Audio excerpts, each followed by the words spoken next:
Have you just started using Premiere Pro? You went and watched a bunch of other videos thinking they were for beginners and walked away still having no idea at all what you were doing. You just want to understand how to put a video in, chop it up, and get it out. This video is for you. Basically, we have these 5 files on a 2 terabyte drive that we use for everything we do here at Fink. So basically in here we have anything that we use in our videos. We also have like the green screen effects, you know. This next one is our local Fink content. That basically is like all of our documents, our intros, our outros, our merch, anything like our YouTube banners. There's also like our profile icons, our fonts. We also have all of our sponsors in one folder in here. The next one we have is media.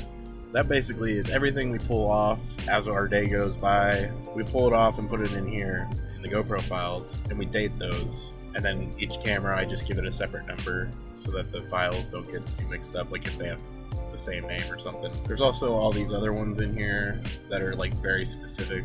Like these are all the clips we have of cooking or groceries. And then all the helmet shots. So that includes like the GoPro files that are raw before you edit them. We also have in here the final videos one. I separate these out into vertical videos, horizontal videos, and then just edited clips. I don't have any examples of edited clips, but I do have some examples for the shorts here. And then these are some of the reels that we've downloaded. And I put this thumbnail shortcut when I'm adding thumbnails into all these, so when I'm uploading I can just go right into the copyright free folder for the thumbnails. Edited clips would be like, so I'm sitting there chopping down a bunch of footage so that we don't take up all the space, because we have a 2 terabyte drive. We have a couple other drives over there, but mostly it's just the 2 terabyte drive. So if I trim them all down and I make it one big chunk, I can send it through to the other stuff, throw it in the next thing that we're making, you know, whatever the short is or the main video is. We also have a section in here in the media for memes. You know, we have the old memes, the new memes. When I say converted memes in here, basically it's all the stuff that we just post out with our logo on it for extra traffic to our pages, like our Facebook and our Instagram. It's kind of just funny stuff that we find while we're surfing ourselves. Rat Rod has his own folder in here because dogs are cute. And then the vehicles. This would be whatever your guys' specific thing is. For us, we have lots of vehicles that we do, so we have a file for empathy after Lady Lines came out and did it, and a file for before Lady Lines came and did it, because we have a lot of footage. Then we have Grace, which is a motorcycle that he's working on, the Hawaiian Tropic. We went and worked in Oklahoma with Fred on that vehicle. Norma Jean is a vehicle that BJ had done before he did empathy. That was one of the vehicles he took to SEMA. And then the Wombat is our bus. Anything that we film about the bus is usually put in here. The inside, the outside, drone shots. The next thing we have is a projects folder. Basically, the projects folder is where we store all of our Premiere Pro projects until we delete them. I clean it out every so often whenever we need to. Basically, it just holds these Premiere Pro files, because once we're done with our content, when we upload it, we just delete the raw footage. We don't keep it.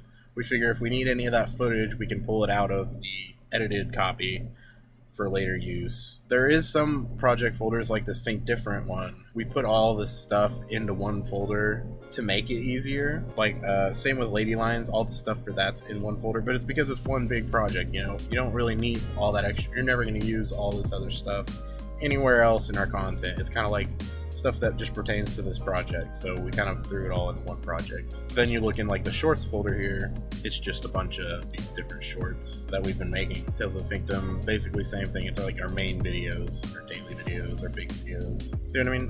It's just like for your little project folders. It's not for anything else. But say you use these later on, like you're not getting rid of your raw footage. Great, then you should put these in with your other stuff, like with your media. You want to keep this stuff super organized the best you can.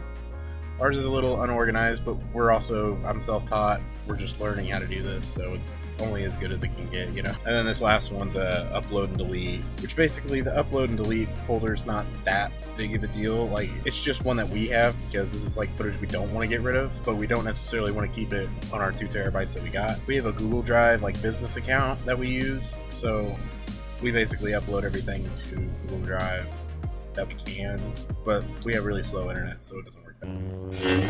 So basically, when we open up a project, say, you know, you get into Premiere Pro, I have one thing that I use to kind of start a project that works pretty well, I have one project in the shorts file. It's just called delete. Basically, I open it up, and then I can, from that menu, or from this area, I can pull in my next video, or whatever video I want to work on. So let's say we wanted to edit together like this walk that Scotty did, okay? I can grab this video, drop it in here, and it'll change the sequence automatically to whatever format the video is. So if it's a vertical video, it'll change it to a vertical video. If it's a horizontal, it'll change it to a horizontal, because it hasn't had anything in it yet, basically. It's just a new project. Now, if you wanted to change it, you would go to sequence and change your sequence setting and change the 1920 by 1080 backwards, so it'd be a 9:16 ratio instead of 60:9. So like, since this is for my shorts, when we're making shorts, I'll actually go in here and I'll take these, switch them around, because a lot of our footage is shot on GoPros. It's all horizontal, and it'll say this, the operation can't be undone. You're like, okay, whatever, and it'll squish it into this kind of a format, right? To fix this, you double click on video here, and then you just pull this up right to the edge, right where you want it. And I just undid that with Control Z. Alternatively, you can grab the scale here and just move it up and down however you see fit. Also, same with the position. Get it right there in the middle so that when he's talking. Walking to Dustin's again this morning. It's more centered on his face. Now, you can get it more specific, obviously, if you use keyframes, which just click here, add this position, right? Move forward, so you looked away. So that's when you would add another keyframe. It'll show them here. If you have the thing on, all you have to do is move it to where you want it, and it'll automatically add another, but you can also add one by clicking this add or remove keyframe, and let's play a little longer. Walking to Dustin's again this morning. It's like 70 degrees out, but I'm still... See, now it's off his head a little bit. Let's move this back. When it gets to this point, by now it should shift it, right? So let's watch the whole thing again. Walking to Dustin's again this morning. It's like 70 degrees out, but I'm still wearing a sweater. You know, I'm always cold. See, now his face is mostly in the center, and you can curtail that very minute amounts and eventually get it to where it's perfect and nice and how you want it. That's how keyframes work. You should like and subscribe. This is how you export or render a video in Premiere Pro. You go up to File, Export, Media, shortcut is Control-M, and then you get this big screen. The format H.264 is actually for MP4 files, which is fine, that's what you want to use. Preset, you can match source, high bitrate, that works for pretty much everything. Let's say you're specifically going out to YouTube, you can do YouTube 1080p, Full HD. Since this is a vertical video, technically it's backwards, it's 1080p by 1920 instead of 1920 by 1080, which would be a flipped aspect ratio. So I would leave it on match source. But if I was trying to output, you know, a full horizontal video, I would do that and it would crop it like that. And then you click on the output name, then you go to where you browse to wherever you want to save it, name the file, push save. Then you can either export it, which will export it immediately from Premiere Pro, or you can push the Q button and it'll put it in the Adobe Media Encoder, and you can do a batch of them at once. If you do want to export in vertical format, you'll go up to Sequence Settings. You can change your 60 frames per second or 30 frames per second. I have mine on 30. And then you switch the 1920 and 1080 around, like I have them here, and then you push OK, and it'll pop out like this. To add text to a clip, you'll click T on your keyboard, then you'll drag a box over where you want the words to be. You'll type out whatever phrase you want. Then you can push B or push the selection tool again, and you can adjust your box size to make your words fit how you'd like, and move your words around the screen wherever you see fit. If you want the words bigger, push Essential Graphics, highlight your phrase, and then adjust the size right here in the text box. You can also change your fonts, center it, align it, bold it, italicize. You can also add a stroke or a fill. I like adding black shadow to a lot of the words because it makes them pop out. So if you change it to black and and you adjust your opacity to 100%, and you adjust the size of your shadow pretty large, then it makes the words kind of pop out, look a little bit 3D. To speed up a video, you'll click on the clip you're wanting to speed up, you'll right click it and click speed and duration. Then you can change your speed by percentage, or you can grab the duration thing here and just slide it up and down to whatever specific time. So say you wanted this whole clip to be in 1 second, go down to about 1 second, push OK, and now the whole clip's sped up to 1 second.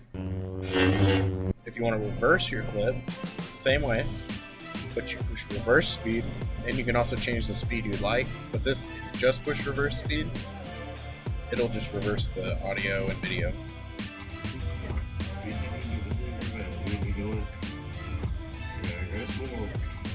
If you want to slow down a clip, you'll also do this. To cut a clip, you'll use your slider and you'll pick where you want to put your clip at, and you'll push Control K and it'll put a little cut and make it separate again.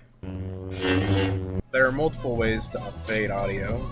If you go into Effects, Audio Transitions, Crossfade, and then you grab Exponential Fade and drag it onto your clip. Now there will be this fade that goes out to the end.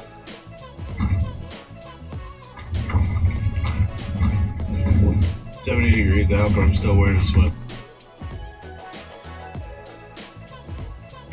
70 degrees out, but I'm still wearing. Now let's say you want to make the fade longer or shorter.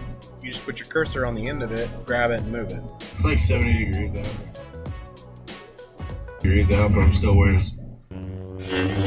Another way you can fade audio is by going to where you want the fade to start. Click your clip, go to Audio, Volume, and then you add a keyframe where you want the fade to start. Then you go to the very end of your video and you add another keyframe for, let's just say like negative a bunch. It'll add another keyframe right there. Now when you go to this, Degrees out, but I'm still wearing a it still fades it. This is powerful because you can adjust your fade just as easily, but you can also fade in the middle, or if you want a spot to be louder and then softer again, you can adjust it with the keyframes that way. Freeze frames. Let's say you want to make a freeze frame for this clip here. What you'll do is you'll go to the spot where you want the freeze frame to start, you push export frame, save this somewhere where you know where it is, you can name it, whatever. If you want to make it easier, you can push import into project. Personally, I find it easier just to go right into your files and grab it, but I'll show you how to import it into your project too. Now when you export this frame and it imports into your project, you'll have to go under project here, grab your photo, pull it in. Now this frame stop right where you want it. Now let's say you want your video to continue afterwards. What you'll do is put your cursor where you want, pull your video back out, crop your video, cut your video, put it after your freeze frame, and then adjust your freeze frame accordingly. I'm always cold. That's how you make a freeze frame. So lower the volume, you'll click on the clip you want the volume to be lower on, go under audio, then volume, and then adjust it accordingly. Now, I would turn off keyframes if you want it to be applied to your whole clip, otherwise it'll only be turned down in that one spot. Same applies if you want to make the audio louder on a video. Click on your clip, go to audio, volume, level, and then just adjust it to something louder, right? Click your keyframes if you want the keyframe, or if you want it to be the whole video, turn off your keyframes.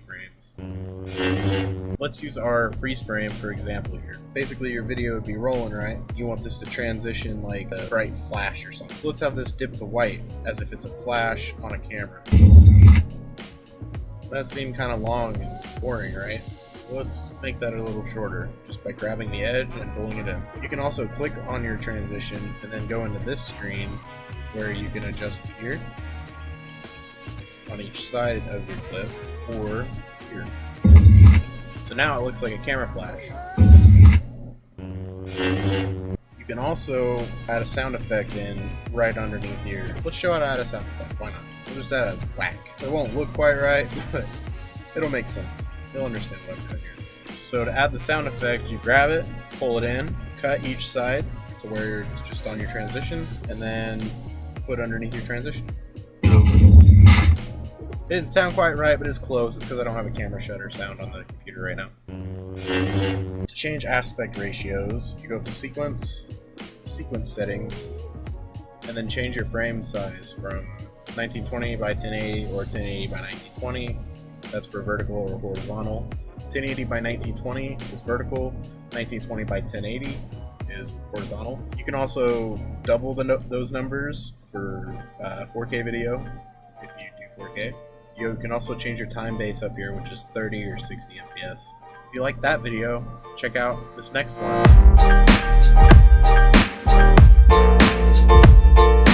Hopefully this doesn't look like shit. I have a headache.